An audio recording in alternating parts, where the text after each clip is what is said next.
로이드 존스와 함께하는 로마서 묵상 10월 29일 묵상을 시작하겠습니다. 오늘 로마서 묵상의 제목은 내가 더 이상 육신을 따라 살 수 없는 이유입니다. 오늘의 로마서 말씀을 읽겠습니다. 로마서 8장 12절에서 13절입니다. 그러므로 형제들아 우리가 빚진 자로 돼 육신에게 져서 육신대로 살 것이 아니니라. 너희가 육신대로 살면 반드시 죽을 것이로되 영으로서 몸의 행실을 죽이면 살리니. 아멘. 오늘의 로마서 강의 읽기입니다. 그러므로 형제들아 우리가 빚진 자로 돼 육신에 져서 육신대로 살 것이 아니니라. 이것은 먼저 그리스도인의 지위가 어떠한지를 말하고 있습니다. 이것이 너희 위치임을 인식하라. 너희는 그리스도 안에 있으며 그리스도와 함께 죽고 그리스도와 함께 부활하였고 그리스도와 함께 하늘 보좌에 앉힌 바 되었다. 그것이 현재 너희의 위치다. 다만 죄가 너희 죽을 몸에 남아있을 뿐이다. 그 남아있는 죄를 위해 살지 말라. 몸을 위해 살지 말라. 육신을 위해 살지 말라. 생명인 영에 대해 살고 자유를 누리라. 너희 스스로에게 모순되지 말라. 남아있는 죄에 대한 싸움은 잠깐이요. 이 세상에 있는 동안만 있는 것임을 잊지 말라. 그러므로 육신을 위해서 살지 말고 오히려 그리스도 예수 안에 있는 사람으로서 성령의 영역에 있는 사람으로 살아나가라는 말씀입니다. 너희가 육신대로 살면 반드시 죽을 것이로되 영으로서 몸의 행실을 죽이면 살리니. 이 말씀은 우리가 육신을 따라 산다는 것은 다시 사망의 영역으로 되돌아가는 것과 마찬가지라는 것을 의미합니다. 사도는 이렇게 말하고 있는 것입니다. 너희는 더 이상 사망에 대해서 영합해서는 안 된다. 왜냐하면 너희는 더 이상 사망의 영역에 속해 있지 않기 때문이다. 현재는 잠시 몸에 남아있는 죄의 유혹을 받을 뿐이다. 그러니 몸에게 양보하지 말라.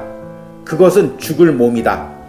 그러나 몸도 구원을 받을 것이고 몸과 마음과 영이 온전히 다 죄에서 해방될 날이 올 것이다. 우리 주님처럼 완전히 영화될 날이 오고 있다. 사도는 만일 우리가 육신을 따라 살면 성령을 슬프게 하는 것이라고 말하는 것입니다. 성령과 육체는 서로를 대적합니다. 육체의 소욕은 성령을 거스리고 성령은 육체를 거스리나니 이 둘이 서로 대적하므로 너희가 원하는 것을 하지 못하게 하려 함이니라. 그들은 큰 적수입니다.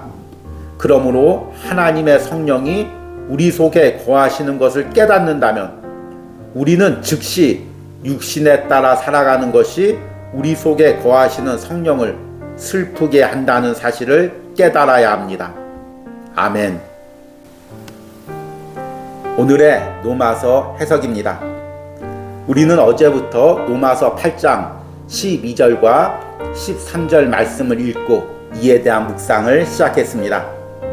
로마서 8장 12절은 새로운 단락이 시작되고 있습니다. 그 앞부분인 로마서 8장 1절에서 11절까지 바울은 우리가 그리스도 예수 안에 있으며 예수 안에 있기에 성령을 따라 사는 존재라고 말하고 있습니다. 그리고 이렇게 성령을 따라 산다는 것은 다른 의미로 이야기하면 내 안에 성령님이 계시고 내 안에 성령님이 계시기에 그리스도의 영이 나와 함께 하고 또 그리스도의 영이 나와 함께 하시기에 하나님의 영이 나와 함께 한다는 의미입니다. 이렇게 성령을 통해 우리는 이제 죄의 영역에서 완전히 벗어나서 그리스도 예수 안에서 새로운 피조물로 지어져 가고 있습니다. 그리고 마지막 날 하늘나라 가서 영화스러운 존재로 하나님과 함께 할 것입니다. 앞 단락의 마지막인 11절에서 바울은 단순히 우리 영혼만 구원받을 것이 아니라 우리 몸까지도 영화로운 존재로 변화될 것이라고 이야기하고 있습니다. 그리고 어제부터 읽은 12절에서는 그러므로 라고 시작됩니다. 이렇게 우리의 영과 육이 구원받을 것을 믿음으로 확신한다면 이제 현실의 삶에서 육신에 남아있는 죄된 습성과 죄된 욕망과 싸워야 합니다. 이 싸움에 대해서 두 가지 방법을 어제 제시했습니다. 먼저는 내가 그리스도 예수 안에 있음을 확신하고 그 예수 안에서 성령의 도움으로 날마다 내 의지를 들여 죄된 습관과 죄된 욕망과 싸워가는 것입니다. 이 부분에 대한 구체적인 묵상이 오늘과 내일에 이어집니다. 그러니까 오늘과 내일 묵상은 우리 그리스도인들이 현재 삶을 살면서 어떻게 매일 내 안에서 부딪히는 죄성과 싸워야 할지를 구체적으로 이야기해 주는 것입니다. 그리고 오늘 말씀에서는 내가 이 죄와 싸워야 될 이유, 이 부분에 대해서 묵상을 하려고 합니다. 오늘 묵상의 제목대로라면 내가 더 이상 육신을 따라 살 수 없는 이유입니다. 내가 그리스도인이 되었다는 것은 예수 그리스도 안에 있다는 의미고 내 안에 성령이 있다는 의미입니다. 그렇기 때문에 우리는 더 이상 육신의 욕망대로 따라 사는 존재가 아닙니다. 우리가 이것을 분명히 먼저 알아야 됩니다. 그러나 많은 그리스도인들이 이 부분에 대해서 확신을 가지지 못합니다. 우리는 예전에는 죄의 영역 가운데 살았습니다. 그리고 아직도 내 몸에는 죄된 습관이 남아 있습니다. 그래서 내가 죄를 따라 살지 않아도 되는데 이제는 성령을 따라 살아야 되는데 본인이 그런 존재라는 걸 스스로 잊어버리고 산다는 것입니다. 제가 군 생활을 제대한 지가 벌써 30년 가까이 되어 갑니다. 그런데 최근에도 꿈을 꿀 때 군대 꿈을 꿉니다. 주로 제대 날짜가 가까워졌는데 제대를 시켜주지 않는 것입니다. 또는 제대하고 민간인으로서 살고 있는데 갑자기 다시 입영하라는 통지서가 오는 것입니다. 1년이면 몇 번씩 반복해서 꿉니다. 이미 군대 제대한 지 30년이 지났는데 아직도 내 무의식 속에서는 그 군대 시절에 가졌던 압박감과 무게감이 남아있는 것 같습니다. 겨우 2년 조금 넘게 군생활을 했는데 아직도 내 무의식 안에는 이 군대에서 가졌던 압박감과 무게감이 여전히 남아있는 것을 깨닫게 됩니다. 2년 조금 넘은 시간 동안 경험했던 그 군대 생활이 내 평생 마음을 누르고 있다면 예수님 믿기 전에 오랜 기간 죄의 노예 가운데 죄의 습관 가운데 젖어 있었던 우리가 그리스도인이 되었어도 우리의 습관과 마음 깊은 곳에서는 아직도 죄된 욕망과 습관들이 남아있는 것입니다. 그리고 그것이 마치 내가 여전히 군대에 있는 것처럼 군대 압박감을 당하는 것처럼 똑같이 내가 여전히 죄된 욕망을 따라 살아가는 존재로 나를 속이고 있습니다. 그래서 많은 그리스도인들은 예수 그리스도 안에서 자유함을 누렸는데 내 영혼뿐만 아니라 내 육신의 삶까지도 완전한 구원을 앞두고 있는데 여전히 육신에 매여서 육신을 따라 사는 삶을 살고 있습니다. 오늘 읽은 로마서 8장 12절과 13절에 하나님께서 바울을 통해서 우리에게 깨닫게 해주신 것은 무엇입니까? 우리에게 들려주고 싶은 말씀은 무엇입니까? 제가 12절과 13절을 다시 한번 읽겠습니다. 여러분들이 마음을 열고 하나님이 지금 이 말씀으로 내게 어떤 삶을 살라고 하는지 다시 한번 듣기를 원합니다. 그러므로 형제들아 우리가 빚진 자로 돼 육신에게 져서 육신대로 살 것이 아니니라. 너희가 육신대로 살면 반드시 죽을 것이로되 영으로서 몸의 행실을 죽이면 살리니. 여러분 우리가 마음을 열고 성령의 음성으로 이 말씀을 들을 때 여러분들 안에 어떤 감동과 깨달음이 느껴집니까? 지금 하나님께서 안타까운 마음으로 여러분들에게 말씀하고 있는 것입니다. 너는 내 아들 독생자 예수 그리스도의 피로 내가 구원한 존재다. 너는 이제 영혼뿐만 아니라 육신까지 또 구원받은 존재이다. 너는 지금 이 세상을 살고 있지만 곧 나와 함께 천국에서 영원한 삶을 살 존재이다. 이제 너는 죄를 따라 살지 않아도 된다. 죄의 욕망에 끌려다니지도 않아도 된다. 내 안에 있는 죄된 습성과 죄된 마음에 끌려다니지 않아도 된다. 더 이상 물질 때문에 염려하지 않아도 된다. 더 이상 앞날에 대해서 불안해하지 않아도 된다. 더 이상 사람에 대해서 원망하거나 아파하지 않아도 된다. 더 이상 세상에서 쾌락을 누리지 못한 것, 더 가지지 못한 것 때문에 슬퍼하지 않아도 된다. 너는 그리스도 예수 안에 있다. 너는 성령 안에 있다. 너의 영은 이제 나와 함께 있다. 너의 몸도 변화되어 나와 함께 완전한 구원을 누릴 것이다. 조금만 이 세상의 삶을 참아라. 조금만 더 죄와 싸워라. 그러면 너에게 영원한 상급이 있다. 지금 하나님이 로마서 8장 12절과 13절을 통해서 들려주고 싶은 말씀이 바로 이것입니다. 우리가 이 말씀을 통해 우리가 어떤 존재인지를 스스로 깨닫지 못한다면 우리는 영혼은 구원받았지만 세상 사람들과 똑같은 모양으로서 똑같이 살아갈 수밖에 없습니다. 그것은 성령을 슬프게 하는 것이고 나를 구원하신 하나님을 슬프게 하는 것이며 하나님을 향해 걸어가고 있던 내 발걸음의 방향을 바꿔서 다시금 죄된 방향으로 걸어가는 것입니다. 이 부분을 이야기하고 있는 것이 13절입니다. 너희가 육신대로 살면 반드시 죽을 것이로되 영으로서 몸의 행실을 죽이면 살리니.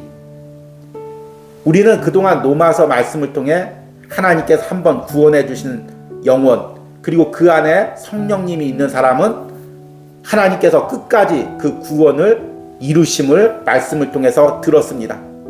그런데 다시 오늘 말씀에 육신을 따라 살면 반드시 죽을 것이로되 왜 이 이야기를 하고 있습니까? 우리가 영혼은 구원받았는데 다시금 육신의 삶을 따라간다면 죽어가는 사람들의 삶과 다를 것이 무엇이 있느냐는 것입니다. 너는 그 길로 돌아가서는 안 된다는 것입니다. 그리고 나의 삶의 목표는 영으로서 몸의 행실을 죽이라는 것입니다. 그러면 내 영혼이 날마다 살아난다는 것입니다. 이것은 우리가 어디로 가야 할지 그 방향성을 제시해 주는 것입니다. 현대인들의 가장 큰 고민은 무엇입니까? 어디로 갈지를 모른다는 것입니다. 내가 어디를 향해 가야 될지, 우리 가정을 어떻게 인도해야 될지, 우리 자녀들을 어떻게 키워야 될지 현대인들은 항상 방황합니다. 무엇보다도 내 영혼이 어느 방향으로 가야 될지 방황합니다. 그리스도인이란 그 방황에서 끝나고 이제 내가 하나님을 향해 가야 된다는 것을 확신하게 깨달은 사람입니다. 그럼에도 그리스도인이 되어서도 여전히 방황할 때가 있습니다. 왜냐하면 오늘 말씀처럼 내 몸에 죄된 욕망이 남아있기 때문입니다. 그리고 죄된 욕망이 계속해서 나를 속입니다. 너도 세상 사람들처럼 세상 것을 향해서 나가야 돼. 세상 것 더 붙잡아야 돼. 세상에서 더 누려야 돼. 남보다 더 누리지 못하면 너 큰일 나. 너만 뒤쳐져. 너만 뺏겨. 너의 자녀들 어떡할 거야. 계속해서 우리를 조급하게 하고 압박합니다. 그러나 여러분 오늘 말씀을 통해 다시 한번 내가 가야 될 길을 명확히 깨닫기를 바랍니다. 나는 이제 더 이상 육체의 욕망에 따라 살 수 있는 존재가 아닙니다. 나는 예수 그리스도를 믿음으로 내 안에 성령이 있으므로 이제 그 길에서 벗어났습니다. 더 이상 벗어난 그 길로 기웃거리는 존재가 아닙니다. 성령님께서 분명히 내가 가야 할 길을 비춰주고 있습니다. 밝혀주고 있습니다. 여러분들이 오늘 말씀으로 성령님이 보여주시는 그 밝은 길을 보고 그 길만을 따라가는 은혜가 있길 바랍니다. 오늘의 적용과 기도입니다. 내가 그리스도인이면서도 여전히 세상의 욕망과 내 안의 육체의 욕망에 끌리고 있는 부분은 무엇입니까? 오늘 말씀을 선포하며 내가 새로운 영역에서 새로운 길을 가는 존재임을 선포하며 기도하시기 바랍니다. 우리 함께 기도하겠습니다. 육체의 소욕은 성령을 거스리고 성령은 육체를 거스리나니 이 둘이 서로 대적함으로 너희가 원하는 것을 하지 못하게 하려 함이니라. 아멘. 주님, 내 안에 성령이 있습니다. 그리고 성령이 날마다 나를 이끌어가고 있음을 깨닫습니다. 그러나 또한 한편으로 내 안에 죄된 육체의 욕망이 남아 있습니다. 그리고 그 육체의 욕망이 계속해서 세상의 길로, 죄된 길로 나를 끌고 가려고 합니다. 나는 이제 그 길에 끌려가지 않아도 되는데, 나는 더 이상 그 길을 갈망하지 않아도 되는데, 나는 더 이상 그 길을 쳐다보지 않아도 되는데, 계속해서 그 길을 쳐다보며 그 길을 바라보고 있는 나의 죄된 욕망을 봅니다. 성령님께서 내 영혼을 완전히 사로잡아 주시고 나에게 가야 할 길을 밝히 보여주시고 죄된 길을 결단하고 끊고 다시금 성령을 따라서 따라가고자 하는 결단의 마음을 허락하여 주시옵소서. 오늘 로마서 묵상을 듣는 모든 심령들이 이제는 내가 더 이상 육체의 욕망에, 죄된 욕망에 따라 사는 존재가 아님을 선포하게 하시고 성령을 따라 사는 존재임을 선포할 수 있는 은혜를 허락하여 주시옵소서. 예수님의 이름으로 기도했습니다. 아멘.